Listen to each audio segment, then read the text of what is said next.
আল্লাহ নেয়ামতের বর্ণনা করেন, শুকরিয়া করেন, কারণ আল্লাহ তাআলা আমাদের অনেককে ইয়াতিম বানায় নাই, আমাদেরকে ফরিয়াদি বানায় নাই। আমরা অনেকেই আছি, আমরা এখনো ইয়াতিম না, আমার আব্বা আম্মা এখনো বেঁচে আছেন, আমাদের অনেকের আব্বা আম্মা বেঁচে আছেন। ইয়াতিম মূলত ছোট অবস্থায় যদি বাবা মারা যায় তাকে আরবিতে ইয়াতিম বলে। আমরা অনেকেই তো ইয়াতিম না, আমরা অনেকেই তো অন্যের কাছে হাত পাতা লাগে না, তো আমরা ভালো আছি না? আমাদের দেখবেন যে প্রায় হিসাবটা হচ্ছে আমার কি নাই, আমাদের হিসাবটা কি কি নাই, কি যে আছে এটার হিসাব করে কুলানোও যাবে না। ঠিক যেই মুহূর্তে এখানে বসে আমরা এই চমৎকার ইফতারি নিয়ে বসে আছি, ঠিক একই মুহূর্তে দেখবেন হসপিটালের আইসিইউতে শুয়ে শুয়ে কাতরাচ্ছে অনেকে। ঠিক এই মুহূর্তে কিডনি ডায়ালিসিস চলতেছে, দেখছেন? কিডনি পেশেন্ট এদিকে ছিদ্র করে ব্লাড সব বের হয়ে রিফাইনিং হয়ে আরেক দিক দিয়ে ঢুকে, ওর চিৎকার শুনলে।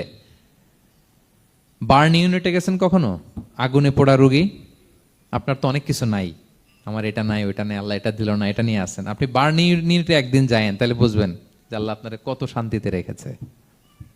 না খেয়ে কয় রাত কাটিয়েছি আমরা, বলেন তো? কত লোক বাড়ি ভাড়া পরিশোধ করতে পারে না, ঋণের বোঝায় জর্জরিত, দুরারোগ্য ব্যাধিতে আক্রান্ত, ক্যান্সারের লাস্ট স্টেজে।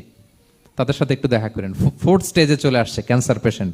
তার চেহারা, তার খাবার, তার চলাফেরা, কিভাবে তার প্রতিটা সেকেন্ড কাটে, একটু দেখে আসবেন, তাইলে বুঝবেন যে কত আল্লাহর দেয়া নেয়ামতের সাগরে হাবুডুবু খাই আমরা।